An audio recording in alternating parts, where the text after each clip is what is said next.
Good morning. Good morning. Good morning. Good morning. How the devil are you doing this fine day? Good to be back. Sorry about the absence yesterday, but I was here. You know, I was up at the headquarters of Williams or Atlassian Williams Racing Formula One team with the mighty Komatsu. I'll be telling you more about that a bit later on.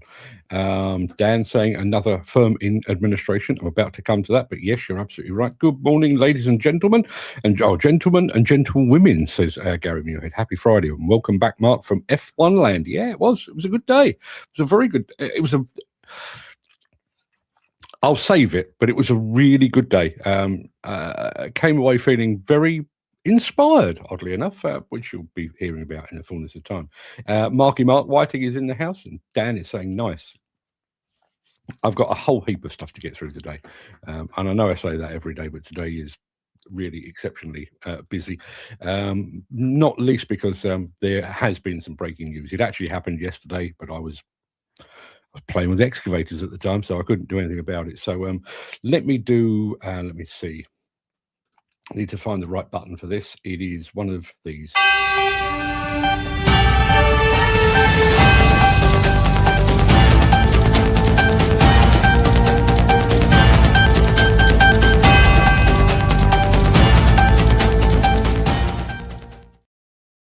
Yeah, very quickly, I'm going to throw over to me about 10 minutes ago. A £350 million construction giant just imploded, shutting down major London building sites and sending shockwaves through the industry.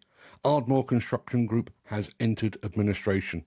This dramatic collapse puts more than 100 jobs at risk and leaves luxury hotels and high-rise residential towers across the capital in limbo. The crisis stems from massive fire safety liabilities on historic housing projects, exacerbated by a landmark High Court ruling that allowed developers to pursue parent groups for structural defects. Missed payments to staff and subcontractors forced the company to halt work, leaving clients scrambling to find replacement firms. While the contracting divisions fall, the parent group is currently seeking a moratorium to appeal the legal ruling.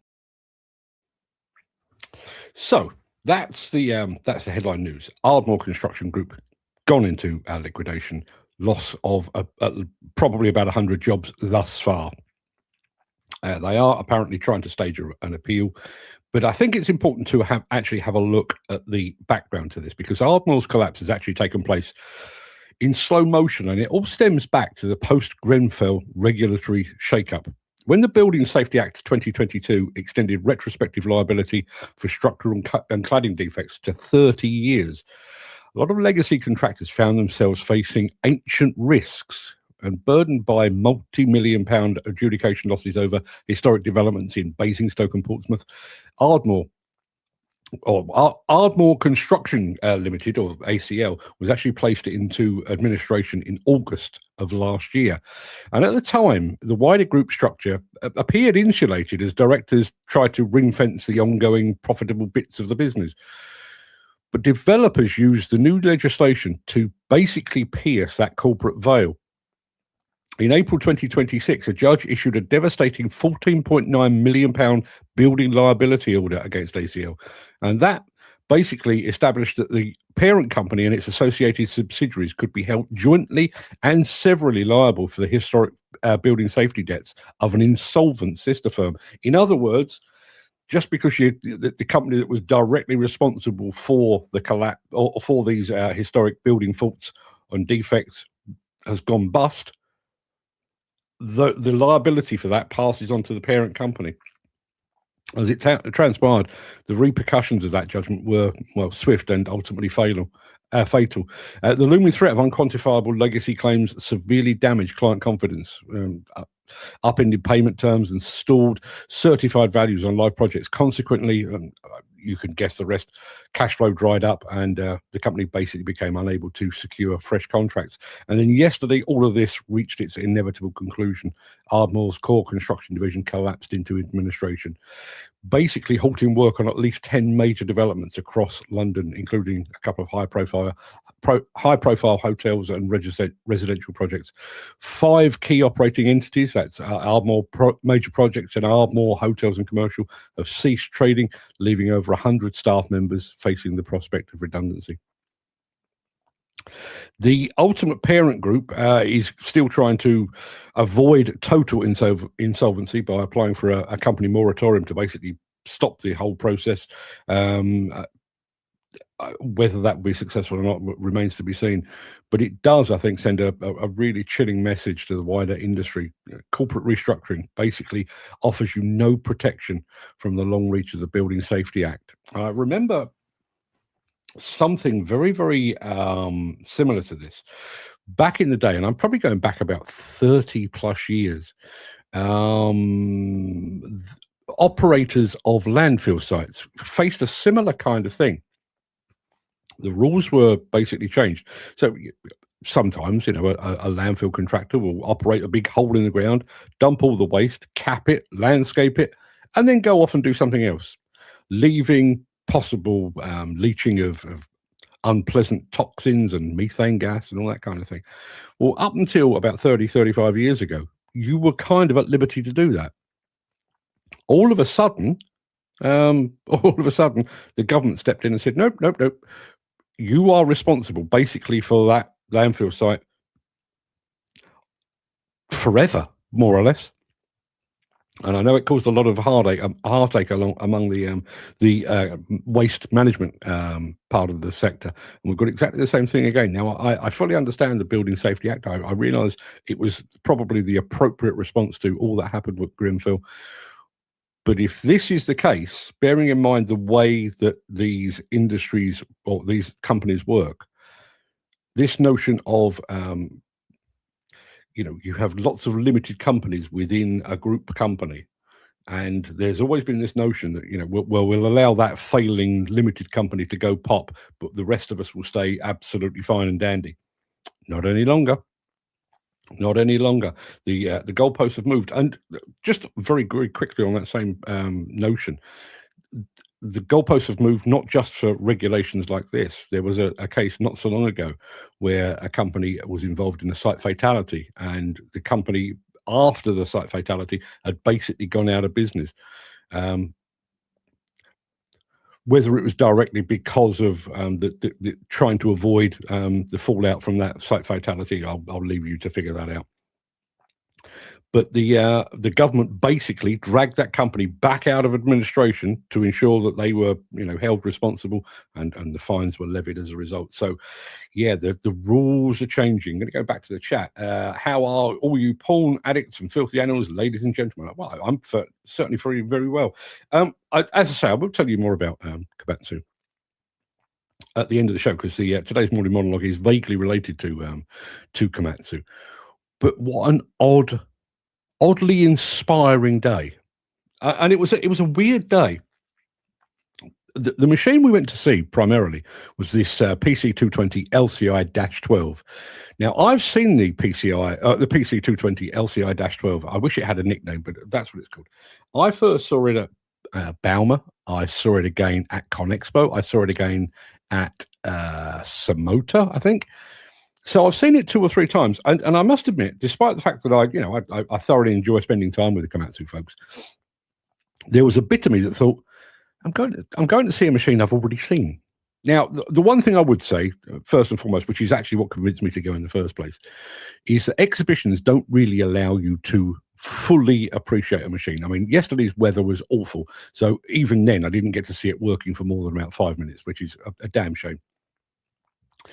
But what yesterday allowed me to do was to actually focus. I wasn't looking at my watch and thinking, well, it's all very well, but I've got to go and visit Liebherr or Caterpillar in a moment. It was just pure, unadulterated Komatsu and the PC220-12.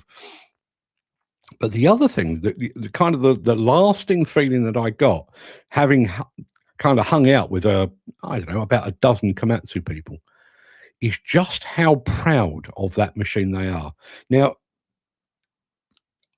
you often get that, when somebody sort of pulls back the curtain, ta-da, here's our new, JCB was one of the most recent, here's our new 520X excavator. And, the design team are very proud, the sales team are very proud. But you kind of get the feeling that we're proud, right, we've got to go and get back to work, and then we're going to go and do something else. More than a year on, Komatsu people are still absolutely beaming with pride over the PC220 LCI-12, and for good reason. I'll save the rest of this to we actually do the morning monologue, but honestly, trust me when I tell you, it's kind of the new it's the new benchmark. I'll tell you more about it a bit later on. Now, Dan is saying, well done, Gary, on your new machine.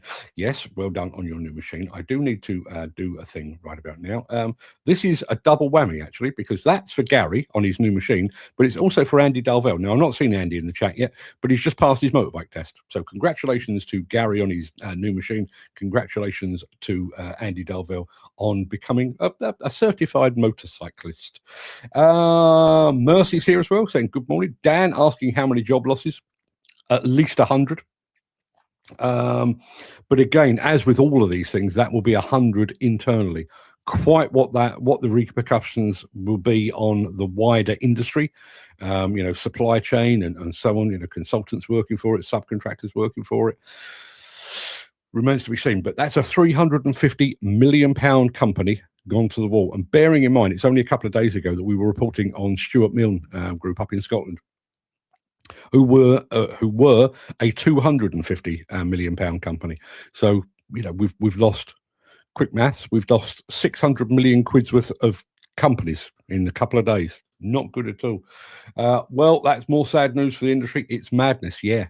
I mean, bearing in mind, and I said when I launched it, I was very, very slow on the uptake. I should have launched this, my YouTube Shorts thing called Administration Watch, probably 2 years ago, when the arse first began to fall out of the industry.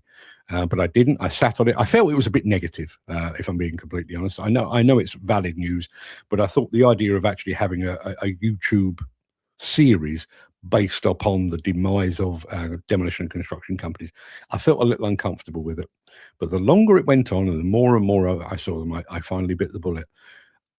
I only launched it a week ago and we've already had 4 episodes. That's the speed with which we're losing companies. Mick Norton is in the house all the way from sunny, rainy, windy, snowy Wakefield. Who the hell knows? Gary Muirhead says, I was reading the other day about the fallout from Homebase when they went under owing over £700 million in debts. It's still going on years on. Yeah, in actual fact, about 1.5 miles down the road from me, there was a Homebase. And the first we really got wind of it was taped up. We went there one afternoon and it was taped up. Not long after, probably about 6 months after, some hoarding went up, and it looked like it's prime real estate. I mean, it's just on the outskirts of Epsom Town Centre, and it looked like it was going to be turned into housing. The whole thing stalled, and I think it is because that fallout is taking so long to actually come through. And going back to the Ardmore thing, I'm bearing in mind, this Building Safety Act happened in 2022, but ACL, the Ardmore Construction Limited, sort of the mainline construction part of the business, actually went under in August last year. So it's nigh on 12 months, and the machinations have just gradually wound and finally caught up with them. Jim Turner says, morning peeps, got watching a farming vid and lost track of time. Don't worry, I don't consider farming videos to be a rival. I'll come back to that in a moment. Like I said in the past, I feel sorry for the small one-man band of companies that may not come back from the loss, and if they can only get pennies on the pound from that money. Yeah, well, going back to that Stuart Milne one earlier in the week, I mean, literally at the point of administration, it was basically said, if you're owed money and you're not, what did they call it, not certified, or I think that was the word, you basically aren't going to get a dime rather. You're not going to get a penny. So yeah, it is going to have a major impact. It's a wonder government are not doing anything about it. And what about the subcontractors? The odd thing with this is that in a roundabout kind of way, the government are not to blame. That's wrong. That it would be wrong to say the government are to blame. But this imposition of the Building Safety Act and this retrospective legacy responsibility and liability for structural and cladding defects is going to have a major effect. And I do wonder, again, I often wonder about this, the industry's kind of knee-jerk reaction to things. We must be emissions-free. Let's all go electric. Well, hang on a minute, we're not ready for electric, and we need to reduce waste. We'll put up landfill tax, yeah, but what about the fly tipping? And I do feel like this has the potential to be another one of those. I fully understand the need to do something after Grenfell, and I'm not saying that the Building Safety Act and this retrospective liability is a bad thing, but did anyone think it through to the degree of the impact? And listen, Ardmore is one of several 100,000 companies that will be impacted by that. There are probably building company bosses sat there now thinking, shit. If push came to shove, I thought I could let that part of the business die and that responsibility die with it. It's not going to work. It's still going to come for me. I think that's what Carillion was thinking, but they were so big that the government would help them out and they wouldn't go down. Yeah, well, you can forget that. I mean, I don't think the economy is helping either. I just don't. I'm not convinced that there's enough in the coffers for the government to do bailouts. But again, it goes back to the point we were making earlier in the week when I was talking about no one left to blame. A £14.9 million hit under the building liability order is going to be uncomfortable. It's going to sting. It shouldn't be enough to take under a company that's generating 250 million quid a year, but it has. And I think that says more about the wider profitability and the margins that we're operating on. I really do. Chris Ford saying, good morning, Trips. Good morning, Chris. Good of you to join us. I was under the impression the Building Safety Act BSA 2022 has almost no direct regulatory impact on landfill sites because the Act applies to buildings, not waste management. This was a completely different set of rules, Mick, and I'm going back 30 plus years. We had an office, bizarrely, back in the day. I had an office actually on a landfill site. We were very friendly with the landfill manager there, and they were very, very good at what they did. They very, very carefully controlled what was going in there. They were taking care of leachates and methane, and it was all landscaped to the point where it actually appeared in a Hollywood film as the backdrop for a movie set in India, bizarrely, and it was in Chertsey. Go figure. But I do remember having a conversation with them. If we, as a family company, we could sell this land today, go and do something else, and 20, 30, 40 years later, somebody could come knocking on my door and saying, we've got leachates or methane escaping. You're responsible. 20, 30, 40 years on. So it was a different set of rules, but same kind of outcome. I've got a good friend who's been with Komatsu for over 28 years, man and boy. If you cut me in two, I'm sure you'll see Komatsu through him like a rock. Yeah. It was interesting, actually. Some of the people that I was with yesterday, I mean, one of them, Vince Porteous, who is an absolutely gent of a guy. I've known Vince for 30 plus years, and he is Komatsu man and boy, and Komatsu through and through. He lives, eats, sleeps, and breathes it. You're absolutely right. Yvonne Waterman, the doctors in the house, people. Good morning, Yvonne. No matter what company's worth, it doesn't take much. No, it doesn't. ISG was in the right message. ISG, Carillion, now Ardmore, and I certainly don't get the impression that there is any end in sight to this. When Carillion went down, I think we all went, well, that should be a line in the sand, and ISG proved it wasn't. I think we'd like to think that would have been a line in the sand, but Stuart Mill, Ardmore Construction proves that it isn't a line in the sand at all. BSA does create several indirect implications for landfill operators, developers and local authorities, especially where buildings are constructed on or near former landfill sites. Yeah, good point. You get the whiff of methane coming up through your new housing development, you've got yourself a problem. Dr. Yvonne Waterman says, Grenfell, not retrospective liability, but cheapskate, entirely foreseeable liability, just waiting to happen. Yeah, absolutely. Listen, I've spoken a lot here about corruption and stuff like that, and frankly, I'm not convinced it's gone away, regardless of what anyone tells me. But I think Grenfell, above everything, laid bare the greed that proliferates through this industry. Yes, the procurement process was skewed, bent, crooked. The oversight was lacking, but ultimately, when push comes to shove, when you really get below the surface, 72 people died because of construction industry greed. That's the absolute truth of the matter. Ken Hatcher is checking in basically with all of the weathers. He's got rain, he's got cloud, he's got some more rain, he's got a bit of cloud, he's got a bit of rain, maybe a bit of sunshine, and it's cold too. You just need some locusts and you've covered all of them. Dan saying, morning, Chris, you're early. Are you okay? Yeah, are you okay? Drove a Komatsu years ago, didn't like it. Strange. Well, I do think that's strange. I'm going to save it. I am going to save it because I do think it's worth having the conversation about the Komatsu, particularly the 220 LCI-12.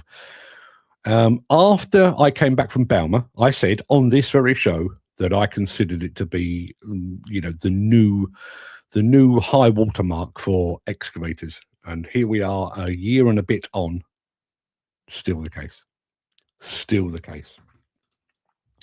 Did you get to meet any F1 drivers? I didn't. And frankly, I probably wouldn't have known if I had.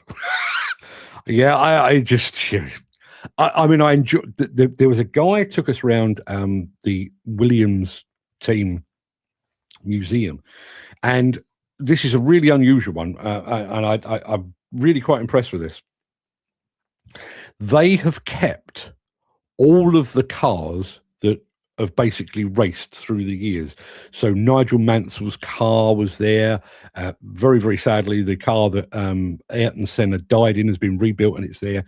But these aren't, with the exception of Ayrton Senna's, which was rebuilt, but none of them are replicas. These are actual proper racing cars, and there are dozens of them. I dread to think how much the whole thing's worth. And the guy that took us around, it was one of the construction team, but he's now in the museum, did it all. I mean, he took us through about, let me think, 78, I think he started, 77, 78. So he took us through about 50 years of Williams history with no notes. And he did it with no notes because for large parts of it, he was actually there. In fact, he was involved in building the car that Ayrton Senna ultimately perished in. So yeah, an absolutely fascinating day out. But no Formula One drivers. Ken says, I'm working on the old steelworks in Newport, contaminated site, building houses everywhere. Ain't that the truth? Yeah. Round about where I am, they've almost got a shoe hall now. Well, we can squeeze another one in there down that alley. Grenfell says, Dan, the demolition contractors find and construction, it's rife. Yeah, it is. Greed and corruption and collusion and stuff. Dan says, well, Ken, you need to get on one now. Unbelievable machine. Yeah. If you do, seriously, if McHale are hosting an open day, if you can get along to an exhibition or an open day to get yourself on a Komatsu first and foremost, but on a PC220 LCI-12, thank me later. Thank me later, because it's a different gravy, as they say. I think a lot of F1 manufacturers got their old cars. Yeah, I'm sure they have. Because I don't work in that world, I was impressed because I'd never seen it before. Mick says, Grenfell triggered a complete rethink of competence. The UK government launched a major review of built environment professions to address skills, behaviour, competence and accountability, all of which is good, all of which I back wholeheartedly. But when they were doing that, did anyone think, but what's that likely to do for employment within the construction industry? I wonder if anybody actually asked that question. Now, going back, somebody mentioned video. Who was it? I thought it was Jim. There we are. He said this. Got watching a farming vid and lost track of time. So a couple of things. First and foremost, I'm going to be back here tomorrow. I know it's a Saturday, but I'm going to be back here tomorrow at 10 a.m. for our film called Destination Debris, which is basically a half-hour film of my trip to Bobcat and their demo days over in the Czech Republic a couple of weeks ago. Now, on the subject of that film was shot entirely in 4K, glorious, beautiful, colourful, bright 4K. Unfortunately, I'm in it, but you try and set that aside. But it's been shot in 4K. So, one thing is, if you are suitably equipped, I would strongly urge you, given that it's a Saturday, if you can put it on a smart TV and watch it full size, it will look lovely. Apart from the bits that I'm in, but it will look lovely. So that's one thing. One of the reasons I'm urging you to do that is that I've checked the stats the other day, prompted by a conversation I had up at Komatsu, which I'll come to in a second. They were saying, basically, no. Let me do this bit first. Okay, so I've checked the stats and I've checked the analytics, and somewhere just under half of all the people that watch our video output are now watching on smart TVs. Now, this show, because of the timing and because of the audience, this show is watched primarily on mobile phones, mobile devices. That's no great surprise, and I fully expected that. But some of our other content, A, it's being consumed on a Saturday and Sunday, and B, it's being consumed via smart TVs. In other words, people are getting to the weekend and thinking, I could do with a bit of a fix of demolition or construction or plant and equipment. I'm just going to sit back, select YouTube and see what's on. So that's the reason I'm urging you to watch it in 4K if you possibly can. But had a conversation with a guy over at Komatsu, a guy called David Billion, who is an absolute smashing fella. Really get on well with him. And I was sat beside him at dinner, and he was saying, I watch your show when I can, and we've had Komatsu people on the show over the course of the past 6 and a bit years. But he said to me, "What's next?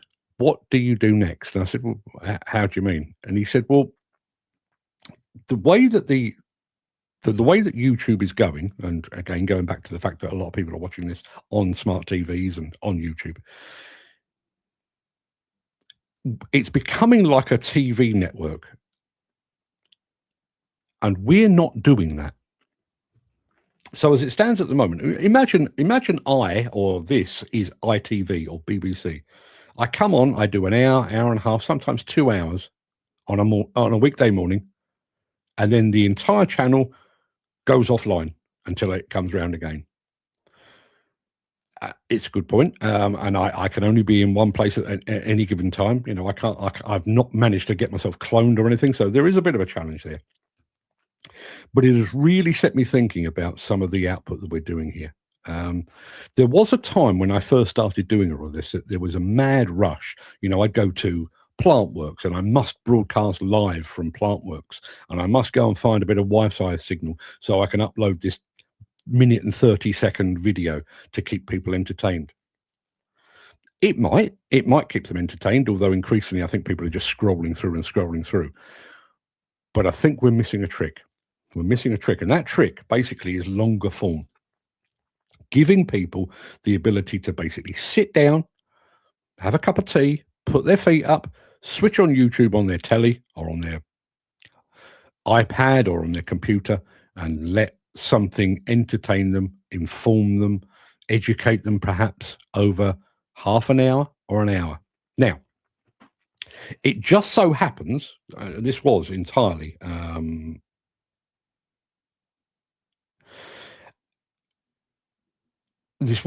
by fluke, but it's a happy fluke. We have filmed now the show that we're going to do tomorrow, which is, as I say, half an hour long of me in the Czech Republic. I've got another one coming down the line, which is our trip to Volvo up in Eskilstuna. That's just over half an hour. The film that I shot, or all of the bits that I shot yesterday with Komatsu, yes, I could put them out today, but what would be the point? So I'm going to turn that into another long form piece.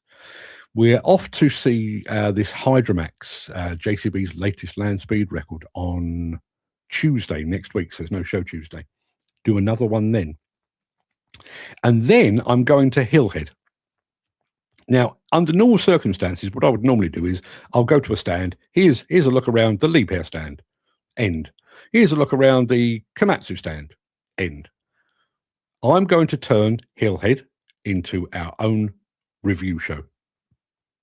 So, over the course of the next couple of months, we are going to be producing content that is basically designed. I heard an expression, and I do think this is an interesting point. When you consume short form content, like on one of these, you kind of lean forward to look at it, don't you? That's what they term lean forward content. What I think we're missing, and thank you to David Billion for pointing this out night before last. What we're lacking is lean back content. You're at home. It might be a workday evening. It might be a Saturday morning, Saturday afternoon. You just fire up your telly, fire up your iPad, get a cup of tea in your hand, put your feet up, press play, and there you go. There's half an hour, 45 minutes, or an hour of long form stuff. That's going to be our next development. Love to get your thoughts on it. Gary says, looks like you and Fred will be having a busy weekend catching up with the backlog of videos from Bobcat and Komatsu to edit. Mind you, no wife to bother you. No, very true, which is part of the reason I'm doing the show tomorrow, but she's going to be back when I do the Volvo one, and she'll be back when I do the Komatsu one. It's just going to be one of those things, I'm afraid. I'm also doing an interview this afternoon with a guy who is a bit of an expert in all things AI. Which I'll probably broadcast that one evening because basically I don't know how that's going to go. But I do think the idea of actually having a standalone, it's not going to be a channel, but a standalone show, as I say, broadcast in 4K, long form, not here's a snippet, stuff that you could dip into if you want to, but stuff that you can literally sit there, get a fag on, get a cup of tea on, maybe have a sandwich, and just let it wash over you. That's the plan. Fine, thanks for asking. I'm currently sat in the Creme car park. Fortunately, I'm not the main event. Yeah, well, fair play. Mainstream telly is mostly shite. YouTube and other media is definitely the future. Yeah.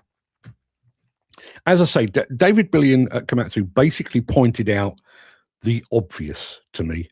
When I finish work of an evening, I sit down, laptop on my lap, and I spend part of it getting the next day's show ready and stuff.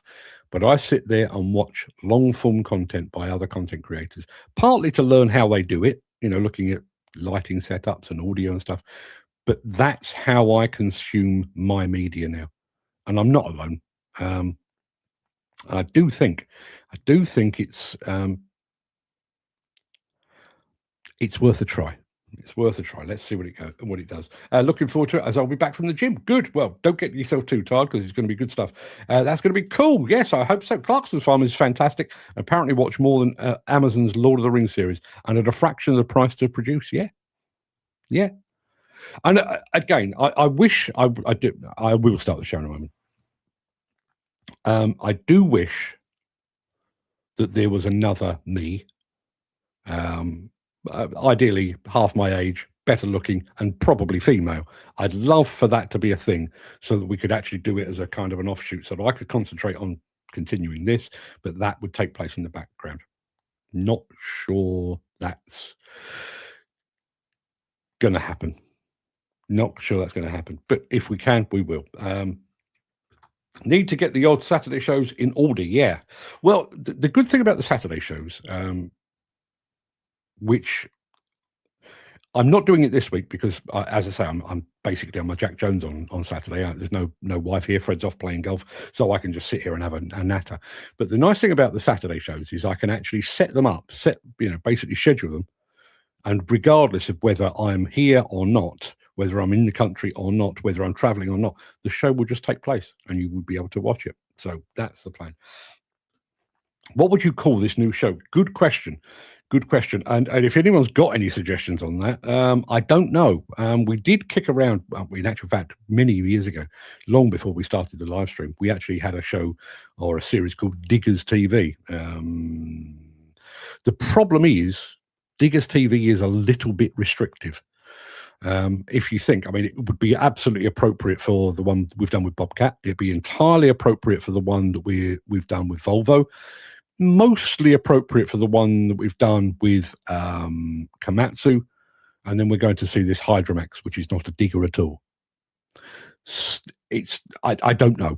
we'll hold that one in abeyance. Ken Hatcher saying that tower don't calm down quickly. He sent me a message over on Messenger that I haven't seen yet, so I'll take your word for it. I'd like to be. Is that next to you? Maybe. Might a disadvantage of lean back content encourage me to half watch? Yeah, maybe. But I don't know about you, but I mean, sometimes I find myself a YouTube video or a podcast, video podcast, and I start off with all good intentions, and it's kind of washing over me, and I'm not necessarily getting too carried away with it, and I think I'm going to go make myself a cup of tea, press pause, go and have a cup of tea, come back, and then carry on. Maybe carry on the next day, maybe carry on a week after, which is kind of how I consume podcasts and audiobooks. This show is very much in the moment, and all of our short form content on Instagram and YouTube, all of that is you kind of watch it now and then you move on. I want something like the one that we're doing on Saturday. Bobcat do these demo days basically annually. I'd like to think I'll be invited back. But the bit that strikes me about these is, and I've said it to you before, I do consider myself to be very privileged in that I've been given the ability to go to Czech Republic, hang out with the Bobcat people, hang out with the Bobcat machines, speak to some really smart people, and then come back and share it with you to give you a glimpse behind the scenes.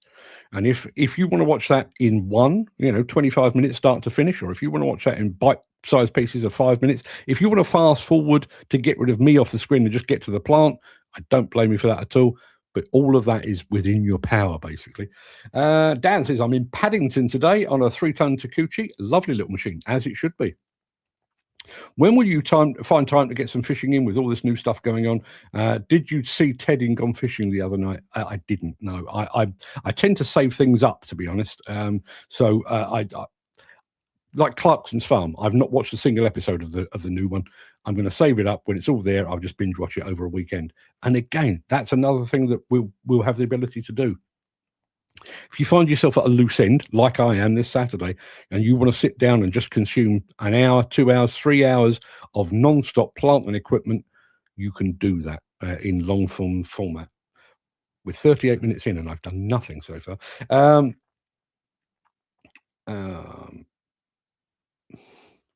As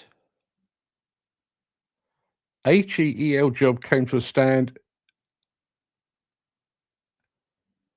not sure, but unbelievable. So much muck, nowhere to put it. Sounds like my office, to be perfectly honest with you. Going to say a very quick good morning to Jamie Tarvui, who's just joined us over on Instagram. Morning, Jamie. I hope you're fit and well, my friend. Hope the family is fit and well. Should we start the show? Because frankly, I've done nothing so far. So let's have a bit of this.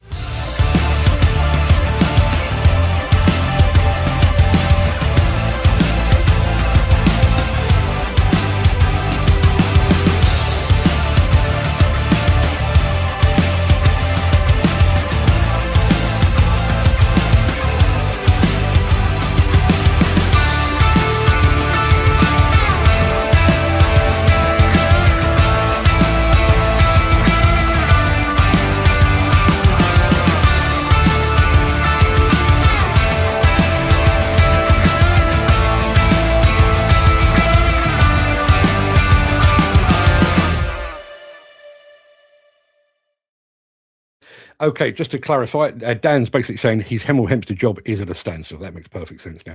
Gary says, will there be much outlay in cost for setting up this service, and will it be a pay-per-view service? No, it won't be a pay-per-view service. I can't see the point.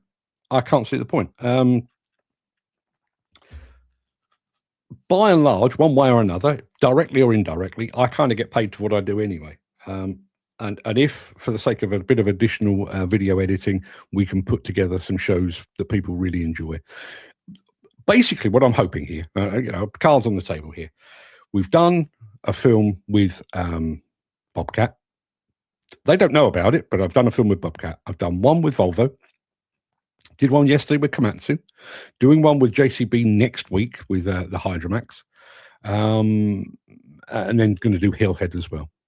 All of which is kind of bought and paid for by other people anyway, in one way or another. So I'm going to do those shows. Yes, we might have to take on a bit of freelance editing assistance or whatever it might be, because I can't get Fred off the golf course for long enough for him to do it. But no, the plan is that these things are free. What I would say is, if we get to the point where some of these shows are better, then maybe we will have a subscription model, but I very much doubt it. But the point I was going to make is, we've done Bobcat, Volvo, Komatsu. We're about to do JCB. We're about to do Hillhead. I would like to think that Caterpillar and Hitachi and Liebherr and all of the other manufacturers will look at it and go, we'd quite like one of those. That'd be good. Let's get that Mark Anthony bloke on a plane and over to see our stuff. And the other point, and I was talking to a friend of mine in the demolition industry the other day, got a new job starting not a million miles away from it, about, I don't know, half an hour away from where I'm sat right now.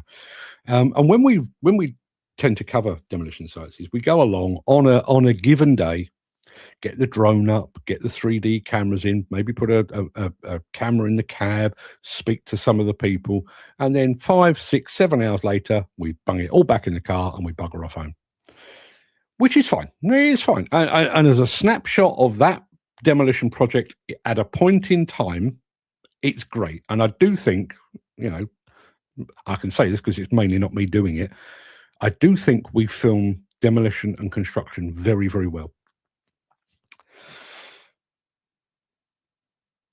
But that only tells part of the story. What about, and I'm going to use a demolition site as a bit of, just as an example. What was that building before? What was its history? When was it built? What did it do? What did it serve? And then what are the specific challenges? Let's say it was a manufacturing facility. So there may well be some nasties in the soil, maybe some asbestos in there as well. How did you deal with that? How did you go about, how are you dealing with the local people? Are you speaking to local people? Are you speaking to the local children, trying to inspire them? How long is the project going to take? And then maybe, if time allows and everything else, go back once or twice, like we've done on previous projects. So here it is starting. Here it is halfway through. Here it is on the ground. What did you learn? What were the major challenges? And then rather than doing that as a 2-minute, 3-minute, 4-minute film, do it as a half an hour. Really take the time. I'm going to overstate it now, but I'm basically going to call it a documentary, an actual documentary, not a snapshot, but a documentary. That's the plan for these things. So yes, quite excited. Anyway, let's crack on, shall we? Let's have a bit of Merlo.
Dan reckons our documentary idea is a great incentive or great initiative.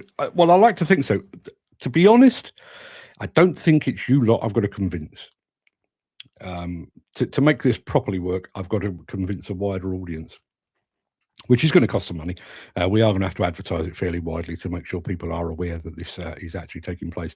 But my plan basically is to get 4 or 5 under our belt so that we can actually sort of set it up as a playlist so people can binge watch. They can actually sit down and press play. Oh, there's another one. Press play. Oh, there's another one, and so on down the line. So Dan says, now here's a question. You don't have to do that. You don't. It's not. We don't ask you to put your hand up in this classroom. You just crack on. Looking at Gary's machine compared to other manufacturers, why are some chassis closer to tracks than other brands? Well, I don't know the answer to that.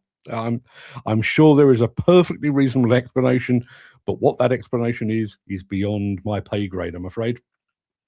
We're going to have a bit of this, and then we're going to South Africa, who were really, really, really bad in last night's World Cup opener. Back after this. If you are enjoying this episode, please consider supporting the show. You can leave us a tip at buymeacoffee.com/demolition news. 46 minutes and 45 seconds in, and I've just remembered that we're in the midst of the Mini Excavator World Cup, and today's match is that. And we have got New Holland taking on XCMG. I have a banner that says precisely that. I've got the graphic on the screen there, and I completely forgot to play it. So, usual set of rules, people. You've got, I don't know, 30 grand maybe to spend on a new mini excavator, but your choice is limited to one of two manufacturers. You can either have an XCMG or you can have a New Holland. Which one would you prefer, people? Type your answer in the chat. The poll is running. We'd love to know. XCMG or New Holland from Mini Excavator. Far away. While you're doing that, I'm going to play you this, which is Volvo in South Africa. Portland was established in 1988 as a proudly South African company. A company built on reliability, consistency, and long-term customer relationships.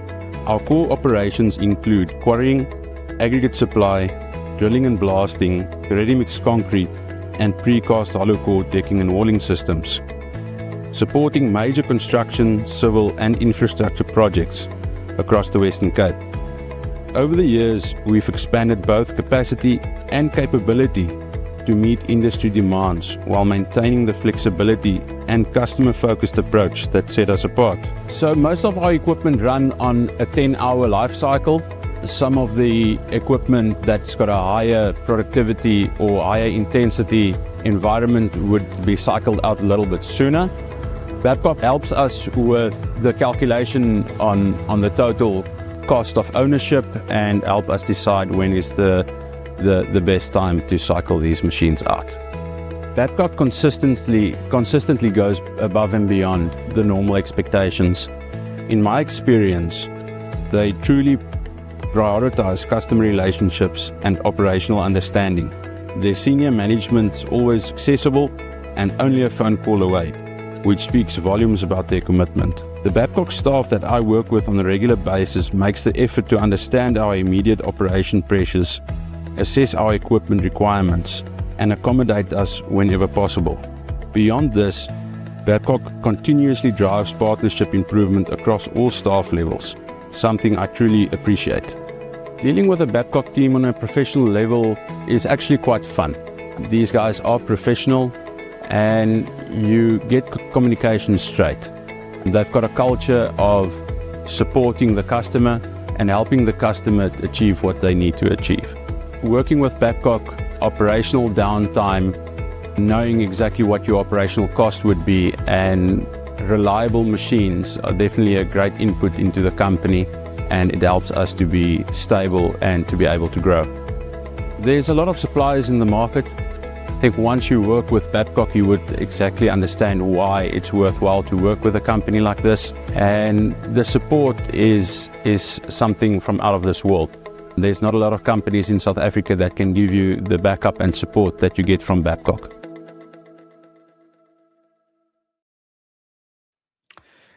Very good. Very good. I want to show you this. Dr. Yvonne Waterman says, if you make a post on your show on LinkedIn, I'll be happy to share it with my 12,500 followers.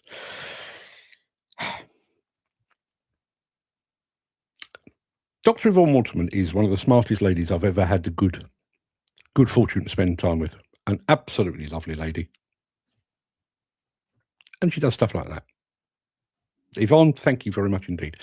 See, I've spent the last couple of days hanging out with journalists, including one that I've known for nigh on 40 years. And it is possible for people in this industry to all just get along and collaborate and help each other out and so on down the line. You don't have to be an arse. You can still be nice. Thanks, Yvonne. Really appreciate that. Dan says, I might be heading back down to Plymouth again, waiting for more details and a drawn-up contract with the quarry. They rang me twice now. Well, good luck. You seem to enjoy Plymouth. I think if it's in the next few weeks, your timing might actually be right. Plymouth in the summer, not bad at all. I know one of my friends at Komatsu yesterday was packing up. They're doing another event today at the same place with McHale and some of their customers. But he's then jumping in the car with his good lady wife, and they're driving down to Cornwall. If he gets lucky with the weather, he's in for a treat. If he gets unlucky with the weather, he's in for an absolute nightmare, but I'll keep my fingers crossed for him. We're craning in a moment, which I know we don't do very often, but I think you'll agree it's worthwhile after this. Since the finance bill came into effect in April, the construction industry has seen a surge of fuel thefts. The rising cost of living has placed an additional risk of theft by employees and contractors, as well as opportunistic thieves. By using diesel dye and placing warnings of its use, you are sending a clear message that this is your fuel.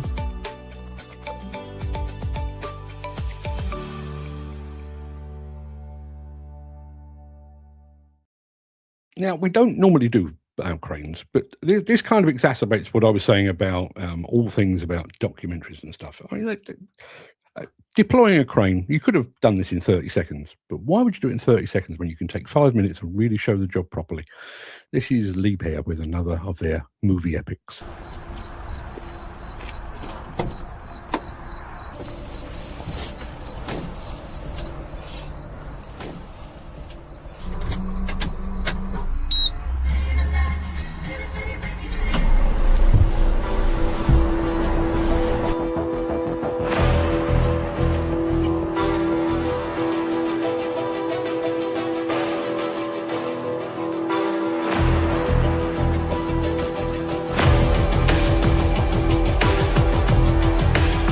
The MK120 is new, the first in Switzerland.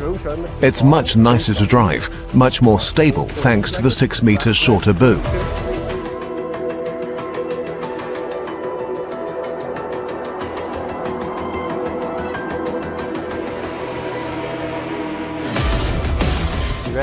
The maneuverability is very good. It can be steered with either axle. You can really get into the narrowest alleyways here.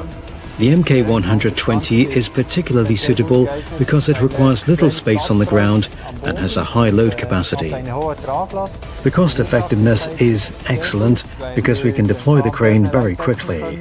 We don't need to add ballast because the load capacity is already very good. With variable support, we can work really well here.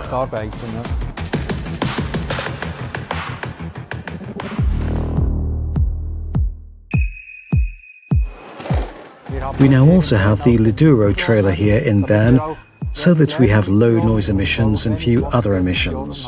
And this in turn is great news for residents.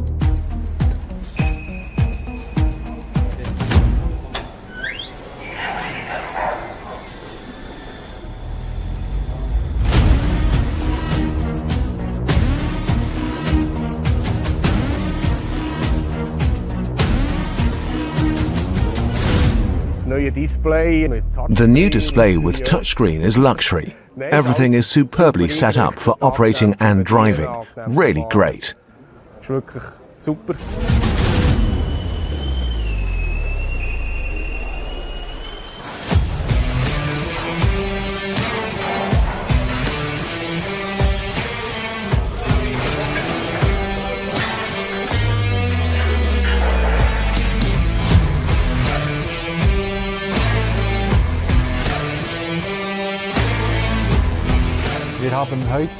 We are using our MK120 for the first time today. The task is to place the emergency roof elements on the old houses by which we mean we have to set down the elements, which weigh up to 2.5 tons, with a boom radius of 45 meters. Now, with this crane here, the boom was just right. With a larger one, we would have had to bring in additional ballast. With the short boom and the ballasting here, it was a perfect fit.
And if you have to wait for a bit and have a little break, you can relax a little at the back and enjoy the view.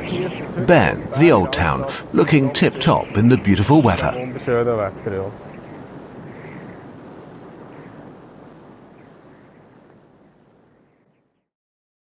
Yeah, not sure I'll be making use of that viewing platform. That looks a bit high for my liking, but yeah, fantastic stuff.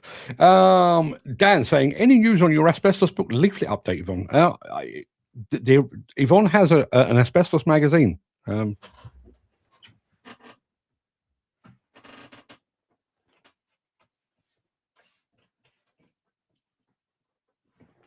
Sorry, I thought I had one to hand. But no, she has a magazine, and it's very, very, very good. And I'm not saying that because I wrote an article for the first edition, but it is very, very good. Go and have a look.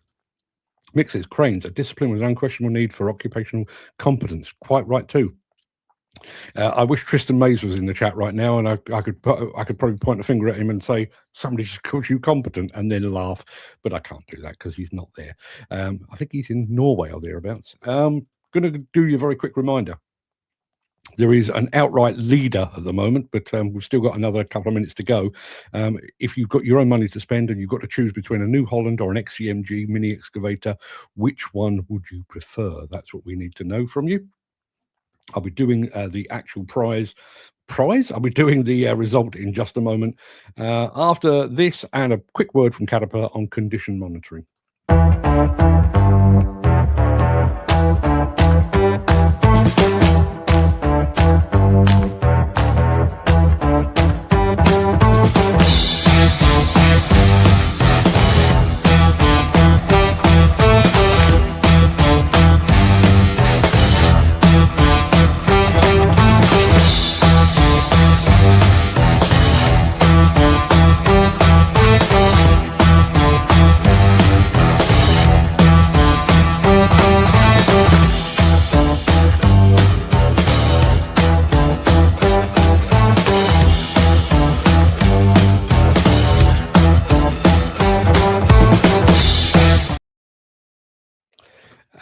Mercy Johnson says, where can I get that asbestos magazine? If Yvonne is still in the chat, perhaps Yvonne would be kind enough to put the link into it. If not, Mercy, after the show, I will drop you a line and I will let you know, because I just haven't got the details to hand, but I'll keep you posted on all of that. We're about to, I've just pressed the wrong button, bear with me a second. Yeah, we're about to talk about Caterpillar condition monitoring, and you'll see what it's all about. Condition monitoring here in this office. We've got a new hat on today. You may have noticed, you may not.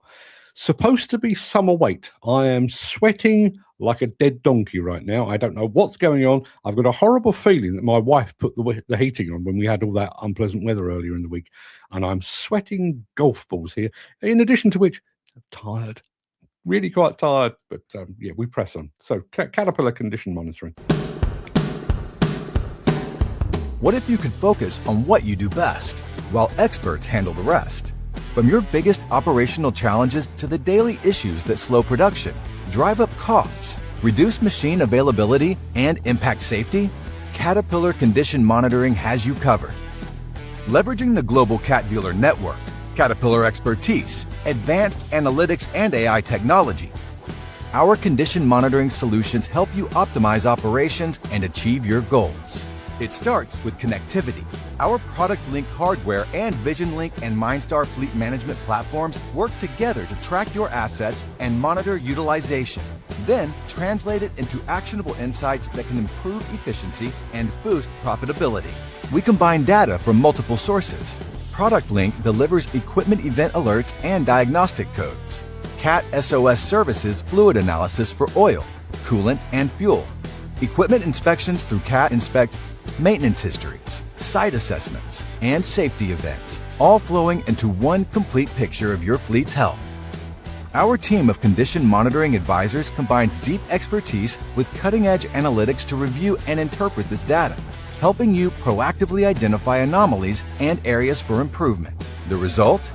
Informed decisions that maximize uptime and keep your business running, whether you manage a large fleet or a single operation. Caterpillar Condition Monitoring. Expert insights that are designed to optimize performance. Yes, Mercy just said thank you. I've put the link to the Global Asbestos Forum where you can get the magazine. It's in the chat on regardless of what platform you're on. Dan, you're so right. Have you been talking a lot as your horse of the usual? Yes, I have. Got to the hotel up remarkably near Didcot, actually, up in Oxford, before we went to Grove and the headquarters of Atlassian Williams. So stayed in the hotel, but we went out for dinner. So several hours of non-stop chat there. Chatted on the coach on the way back. Got up in the morning, chatted over breakfast. Went to Williams, chatted all day long. So yes, I'm a little bit hoarser than usual. You're absolutely right to point that out. I quite like when my voice sounds like this. I always sound a little bit more manly when I've been doing a lot of talking. I actually play back when I've been doing these sort of things. Lovely bass note in my voice, which I don't normally have. Sound a bit gay sometimes, a bit high up, but been talking a bit. I get the bass notes. I need to remind you of a couple of things. Well, I need to remind you of one very big thing. Tomorrow, we're back at 10 o'clock. I know it's a Saturday. I know 10 o'clock is quite early for a Saturday, but I'm hoping you'll set that aside and make allowances because we will be back with our Destination Debris, our film, exclusive film with Bobcat. Which I sincerely hope you enjoy. If you can, I'm going to say it again, if you can possibly watch it on a nice big screen, if you happen to be lucky enough to have a smart TV, then watch it there because it will look lovely. Dan says, that's great, but do they share with that with all owners, new and future owners, or said machine in future? I think it's an option.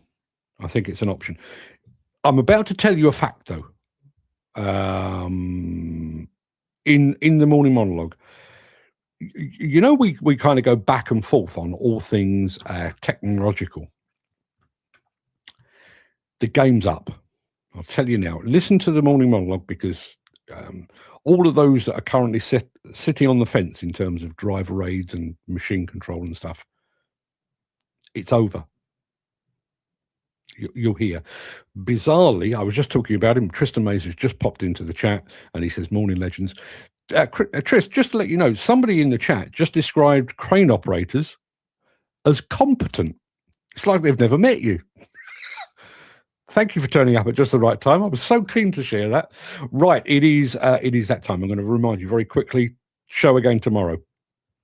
But that's it for the main part of today's show. I'm going to roll the outro in just a second before leaping gazelle-like over into my morning monologue. If you can't stick around for that, please stay safe. Look after yourself, your family, your friends, and your colleagues. Hope to see you again very soon. Tomorrow would be best. If not, I'll be back on Monday. No show on Tuesday, but then I'll be back on Wednesday, Thursday, Friday.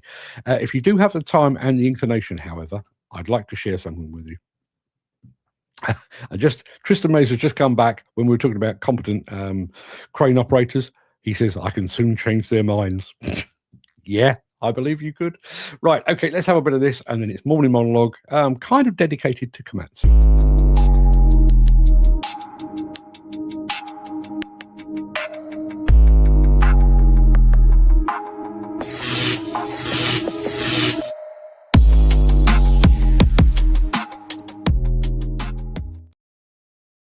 Back in 1982, when I was still at college, I bought an album called Lexicon of Love by the band ABC.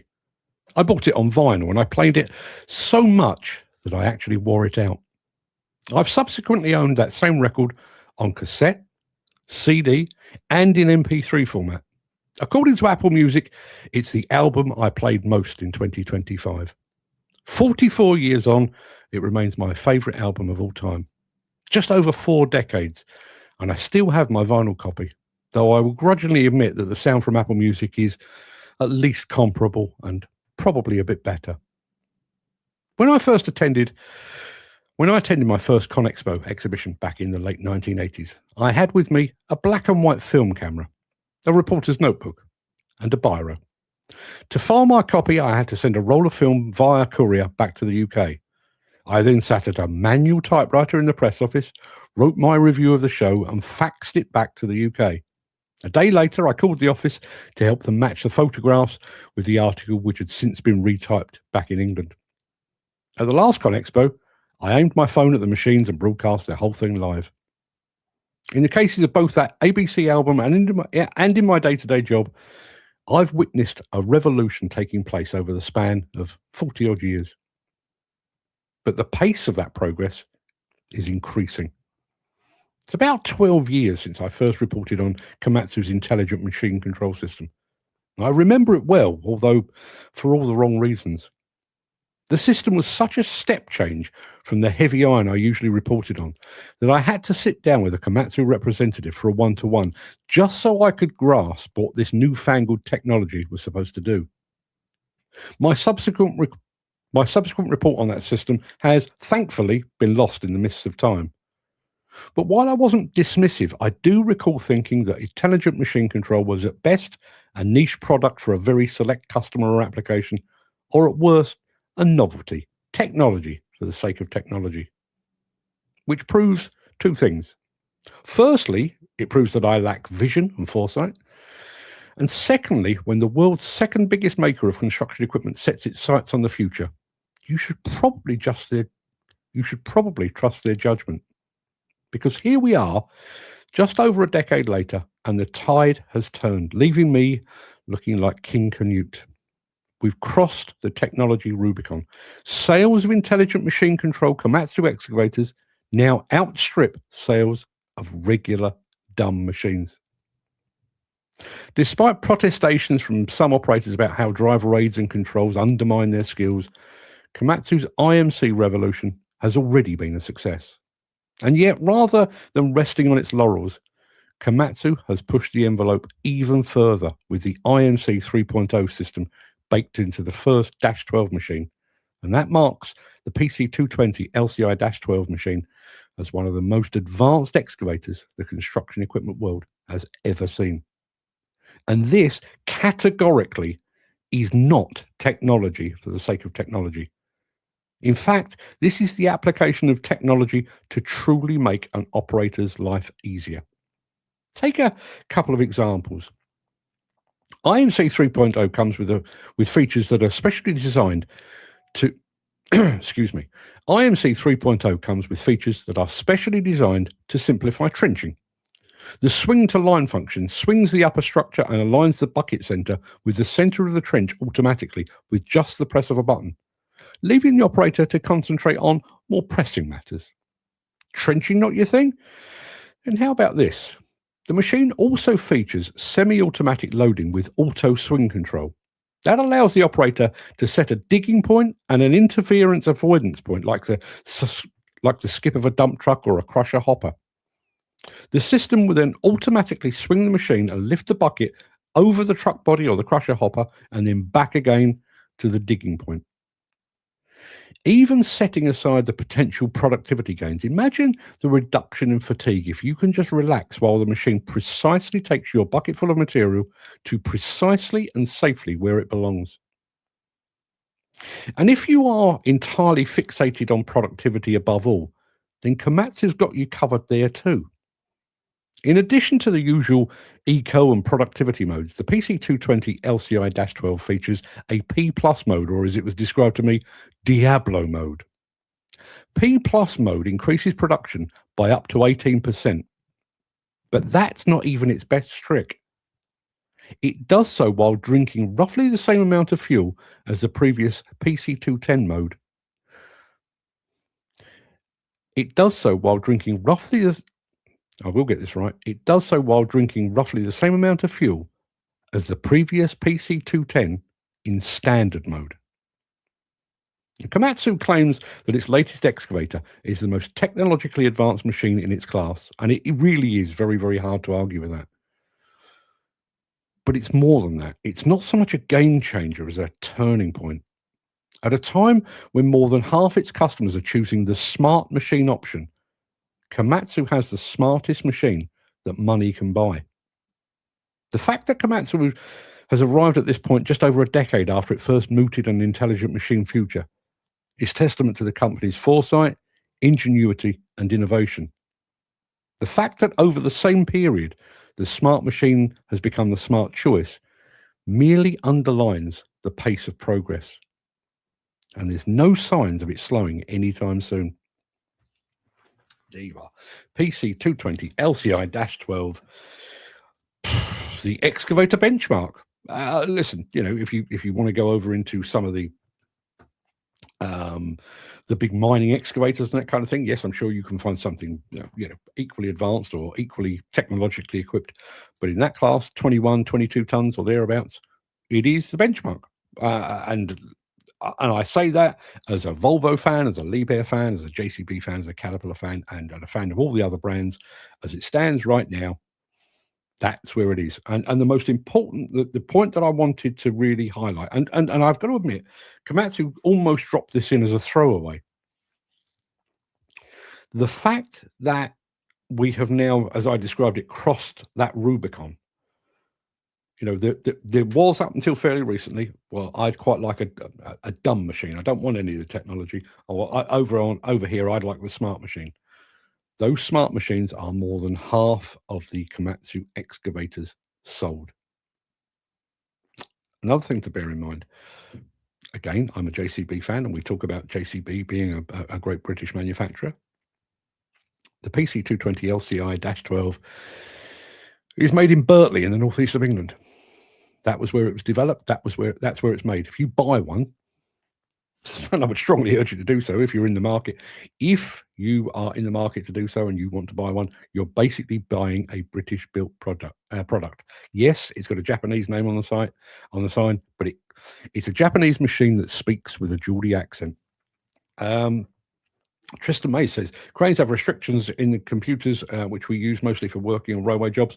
Some are very good, like the Liebherr, and some are downright primitive. This is not primitive. And I mean, I've only spoken about a couple of things there. Going back to that swing to center and trenching. The system is so smart. Imagine you're trenching for a pipeline. So you're not necessarily going in a straight line. Maybe there's a bit of a curve in it.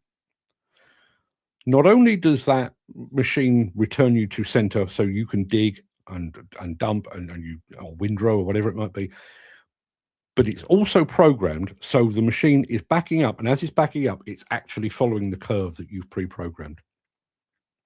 They've got another system on there, boundary protection. Not dissimilar to boundary protections, so you can actually sort of set up an invisible wall. We must not slew past that point, and it will stop you from doing so.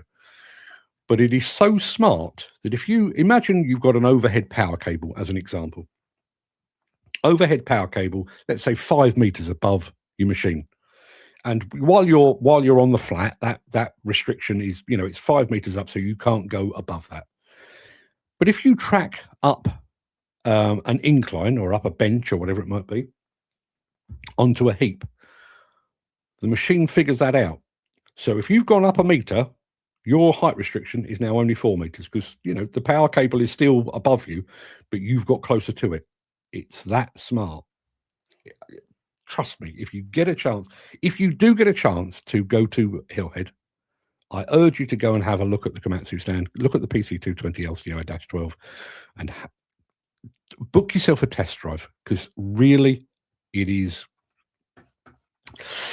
it's the dog's doodahs, as they say. Andy Thornton says, today is Friday. I sincerely hope so. Yes. Right now, the speed of technological change in construction is outpacing the sector's capacity to adopt it, which creates both major benefits and major risks. True.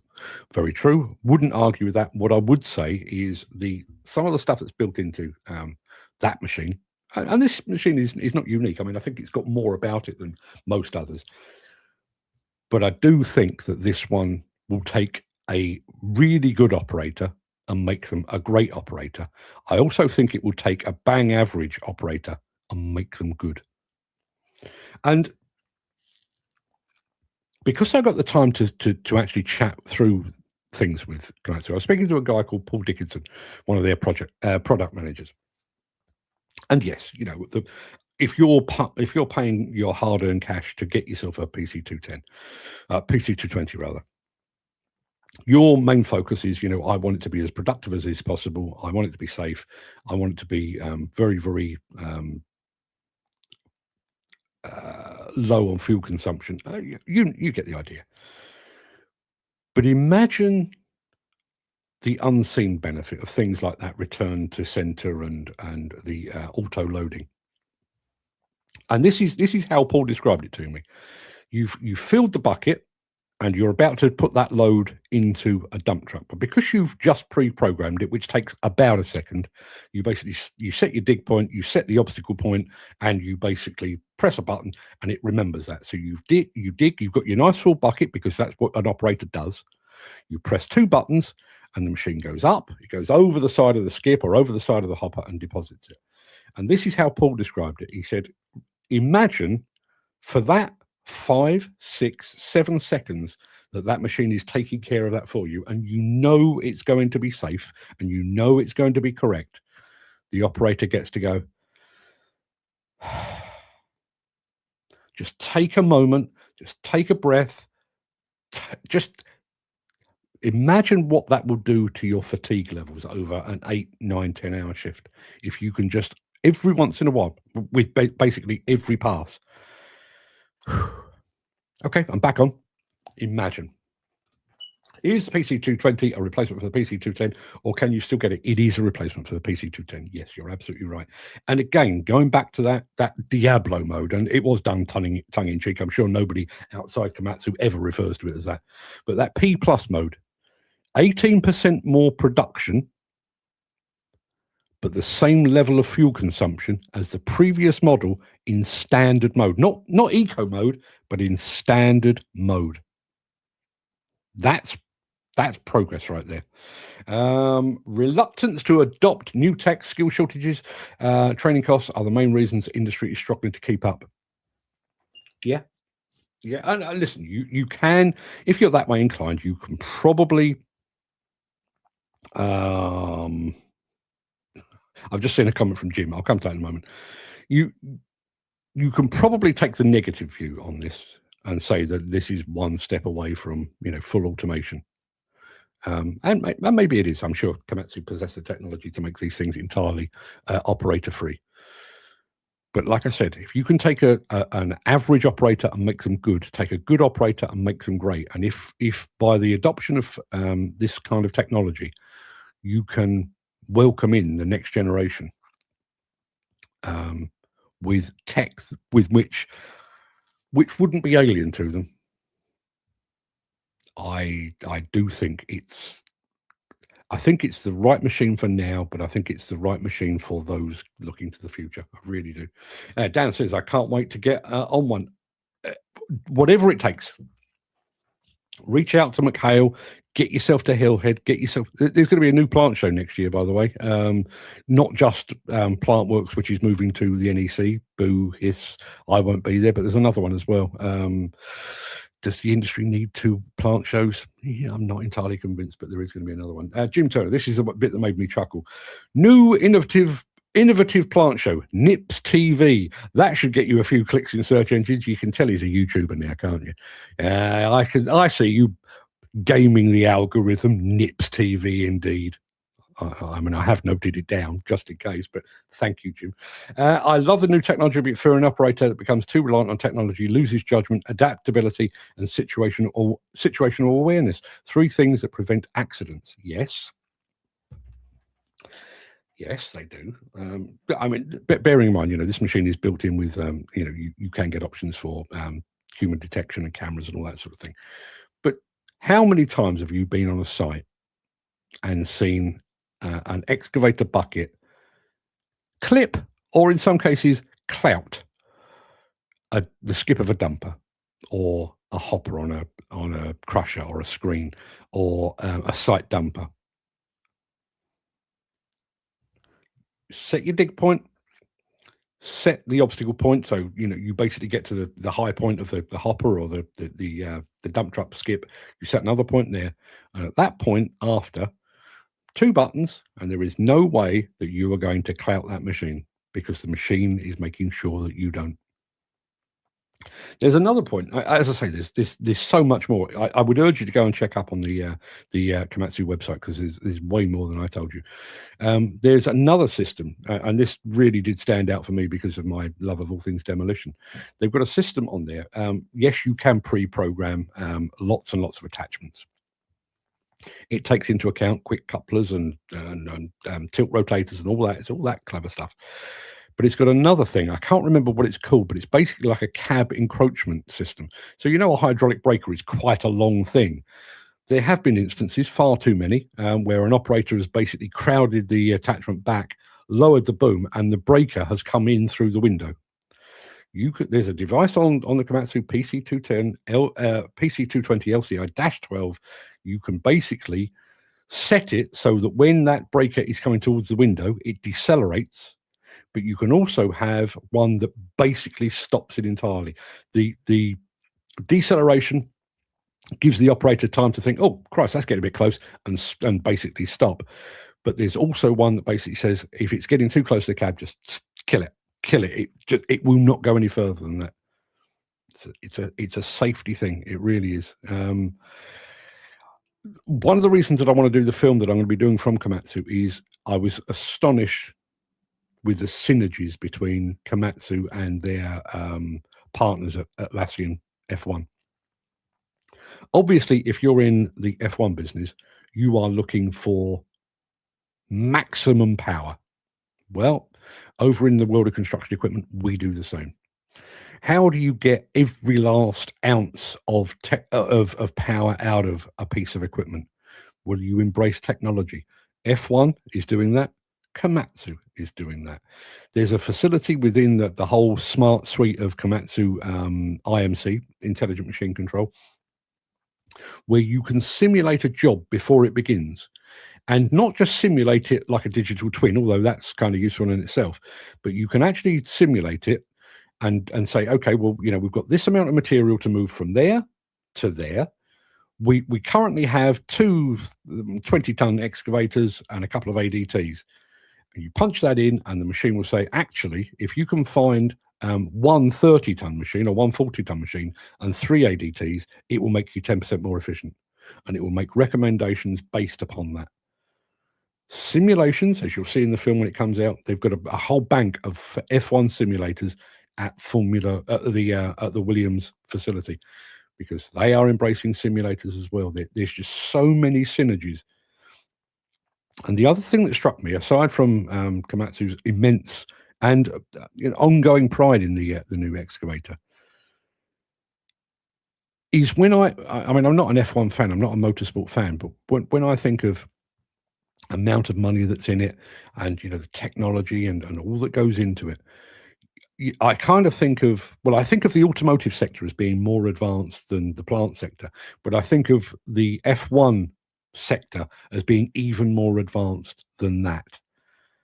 In so many instances during the tour yesterday and the chat with all the people there yesterday, this is not Komatsu sponsoring a Formula One car.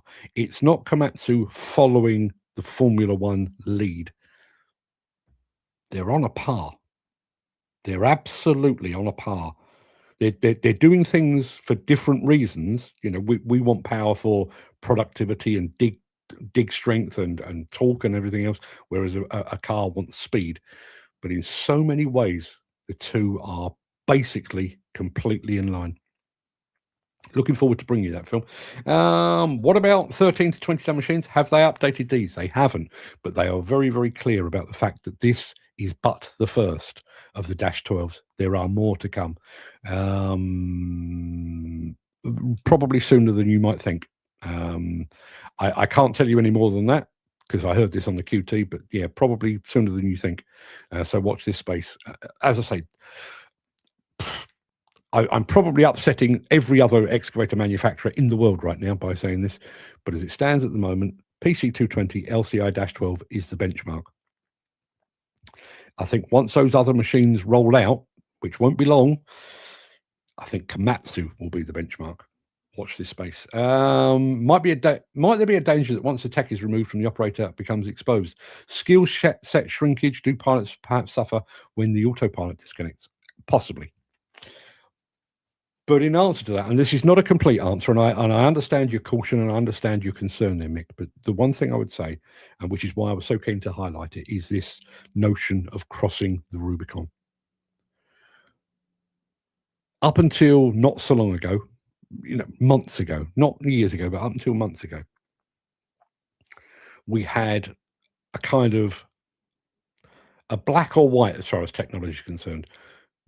Black, yes, I want every bit of technology. B or white, I want no technology at all. But we have, I keep saying the words because I love the word, we have crossed the Rubicon. There will be no going back from this. Mark my words. And yes, there will be those that are resistant to technology. There will be the Luddite fraternity. There will be those that are afraid of job losses and how it will impact upon them in their day-to-day work. But at the point where one of the biggest excavator manufacturers in the world is now selling more than half of all its machines smartly equipped, there's no going back. It won't be this year. It won't be next year. It might not be 5, 10, 15 years' time. But there will come a time when there will not be smart machines and dumb machines. There will only be smart machines. Yes, I do understand that there will be some discomfort as the transition takes place, but it's already happened. You know, we're not talking about some fluffy, ephemeral future. We're talking about it's happening right now. More than half of Komatsu's excavators are now sold fully equipped with all mod cons, and that's happened in a decade. And the next, and bearing in mind, in the course of that decade, they had the IMC 2.0, the IMC 3.0 in a decade. By the time we get to IMC 4.0, IMC 5.0, game over. You will buy an excavator from Komatsu, and it will come fully loaded. Good to see the PC 130 coming back into the UK. Another classic machine, but yeah, as I say, it is the first of a number. They wouldn't be drawn on how many. They wouldn't also be drawn on when the next machine or whether the next machine would be a bit bigger or a bit smaller, whether there'd be a couple above or a couple below. They wouldn't be drawn on all of that, but there are more coming very, very soon. So watch this space. And as I say, if you do get a chance, get yourself along to a show, get yourself along to your local McHale outlet and go and have a look. I'm going to say it because I've been so effusive about this. Komatsu ain't paying me for this. All I'm doing is speaking as I find, and as I find excavators, Komatsu PC220 LCI. That's where we are at the moment. Now, given the nature of the industry, give it another 6 months, give it another 18 months, possibly by the time Intermat rolls around in April next year, maybe a Caterpillar or a Liebherr or somebody may have taken everything that Komatsu are doing and done the same, plus a bit more. There's every likelihood that will happen. But as it stands right here today, on the 12th of June 2026, Komatsu is up there. Komatsu's vision is probably correct, but if we cross that Rubicon, the human plant operator will cease to be a requirement. We are headed that way. We could argue about the ethics of it, but ultimately, we will always need roads. We will always need bridges, hospitals, schools, and houses. If we cannot convince enough young people to take up the mantle and to do the building of those things in the way that we're used to, that doesn't mean the need is going to go away. The need will remain. We just need to find a different way of making them happen. And a different way of making them happen, in all likelihood, will be some form of semi or full automation. Have a great day, guys. See you all tomorrow. Yes, look forward to it. Another fantastic and extended show. Love it. Have you thought on your long show yet? It will happen. Bearing in mind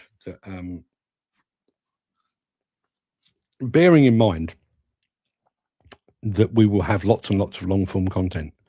I mean, I could quite easily, in a month's time or 6 weeks' time, host a show on a Saturday morning and just basically play you 4 hours of content and sit here with my feet up and a cup of coffee in my hand. Piece of cake. All of a sudden, marathon binge watching sessions, not a problem at all. What's happening to the worthy advertiser? I don't know. Are they still trading? Probably. Or have they gone bust? What again, you mean? I don't know. I don't know. That was one of the funny things. Obviously, when you're hanging out with other journalists, but you're also hanging out with people like Komatsu or JCB or whatever, they do ask about rival companies and stuff like that. I neither know nor care. And again, and I'm going to say, I do need to preface what I'm about to say. Peter Haddock does what Peter Haddock does better than anybody. He is an absolute master at it.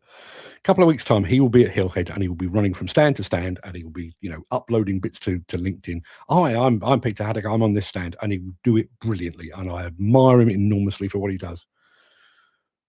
I don't need to do that.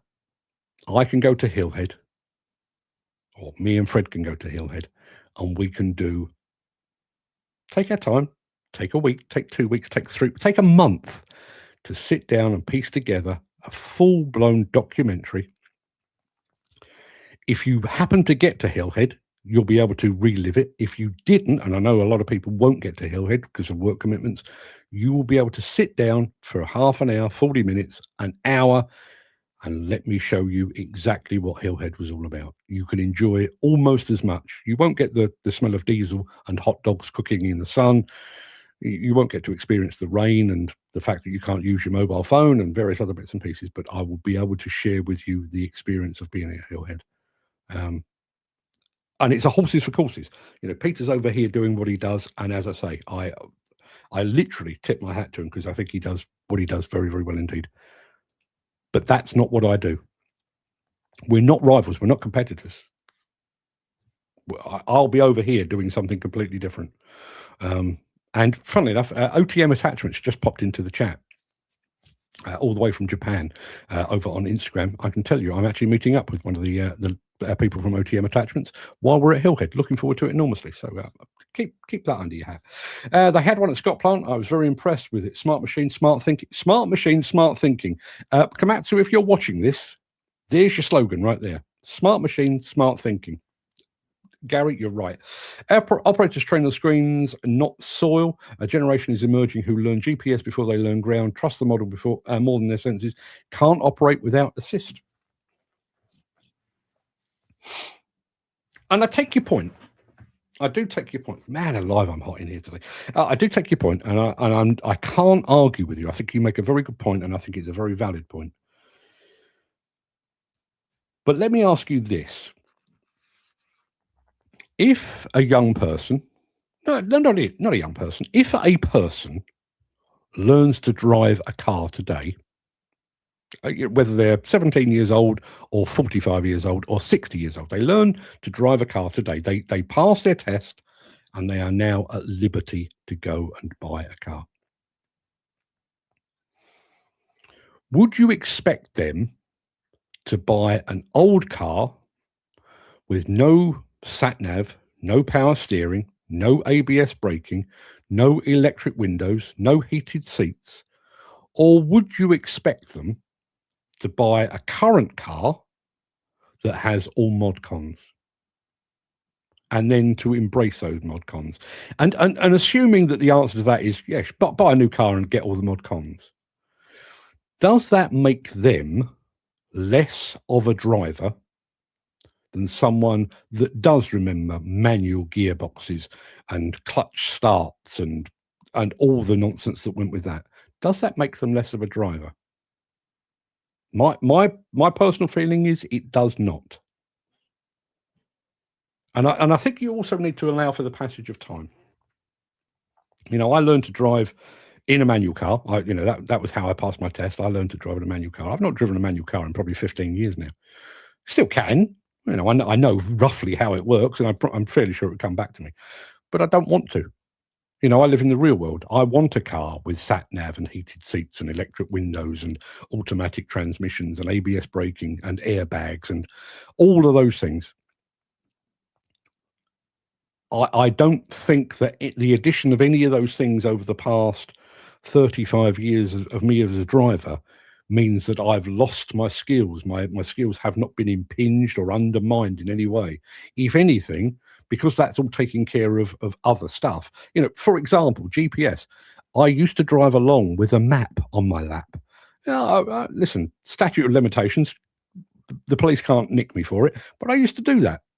I don't do that now. I've got a little device on my dashboard that tells me where to go.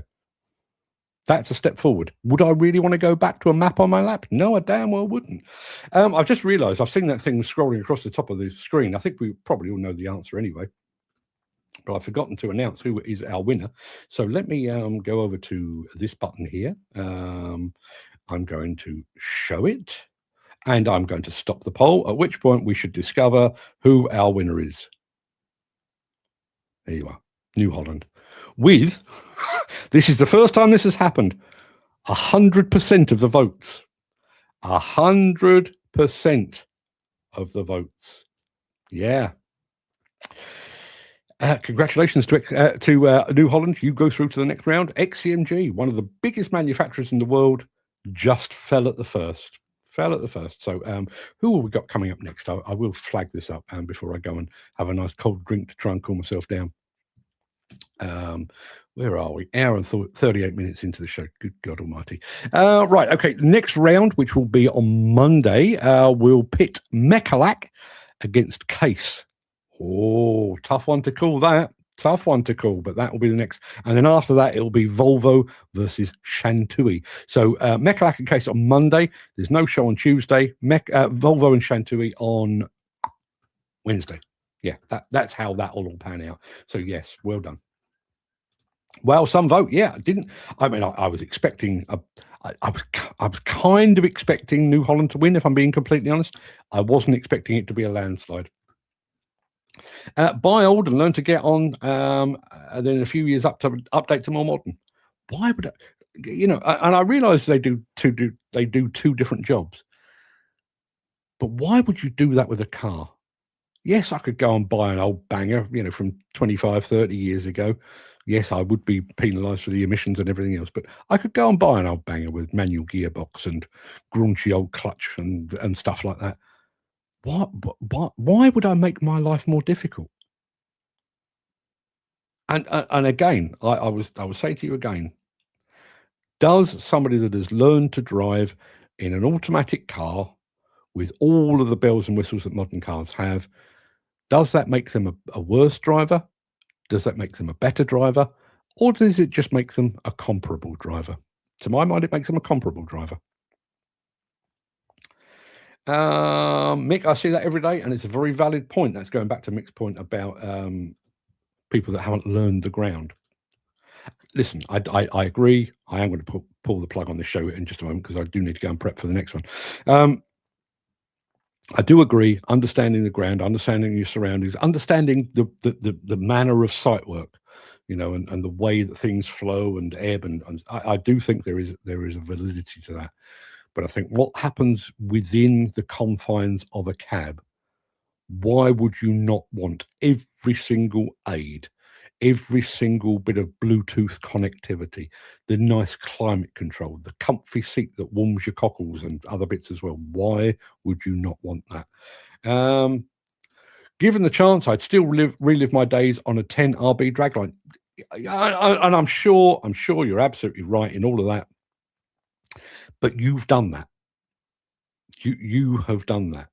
Somebody coming into the industry now, 17, 18, 20 years old, that jumps on an excavator made in the last 4 or 5 years, that will be their jump off point. That will be their first love, as it were. And there's nothing like your first love. Your first love happens to be a 10 RB. Somebody else's, in the not too distant future, could possibly be a PC220 LCI-12. And at that point, that becomes your benchmark, against which all other future machines will be judged. Good luck to England and Scotland in the World Cup. I strongly believe both of them are going to need it. I have not bought into the hype over England, and I'm not convinced by all this. The latest golden generation, I think we'll be lucky to make it out of the group stage. I don't think we're that good at all. And I will tell you this very, very quickly. I was chatting to Mike Wolf, who is of Scottish origin, while I was up at Williams.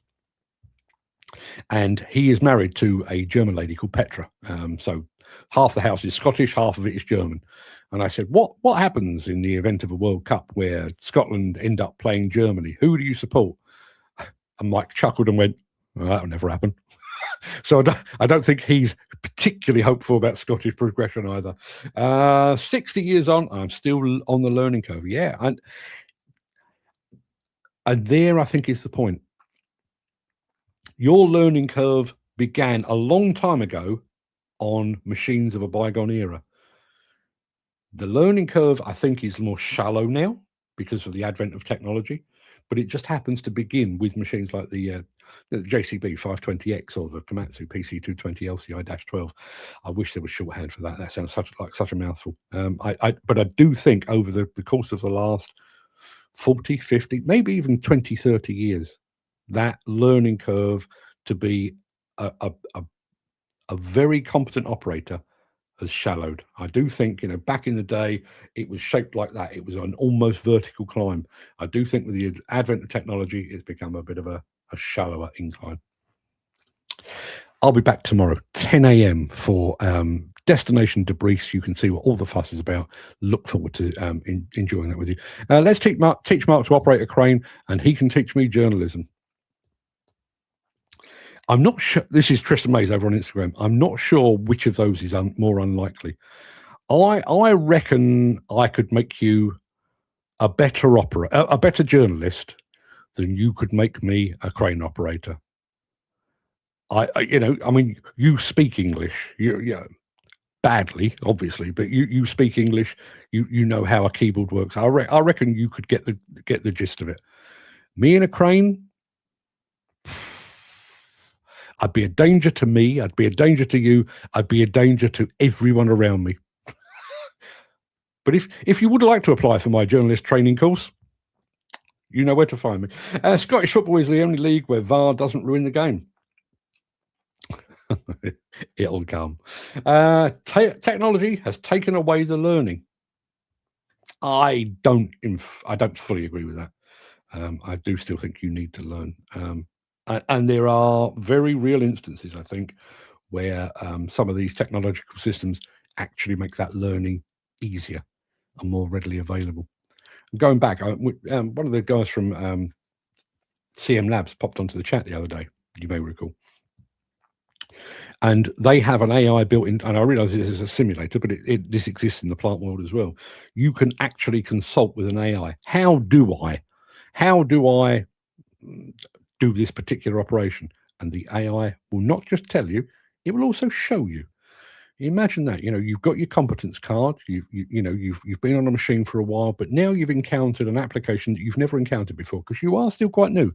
You've only been doing the job maybe a year. Maybe all of your jobs up until this point have had you trenching or on a house building site, but you're now doing something else.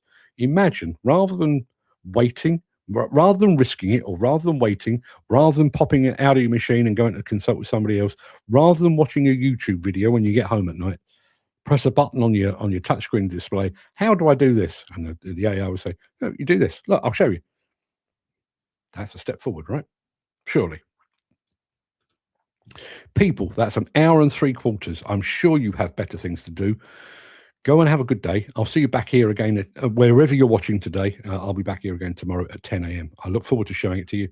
Until then, everybody, have a fine and splendid day. And if you do get a chance to go and check out that Komatsu, tell them I sent you. It might make them advertise. You never know. See you tomorrow.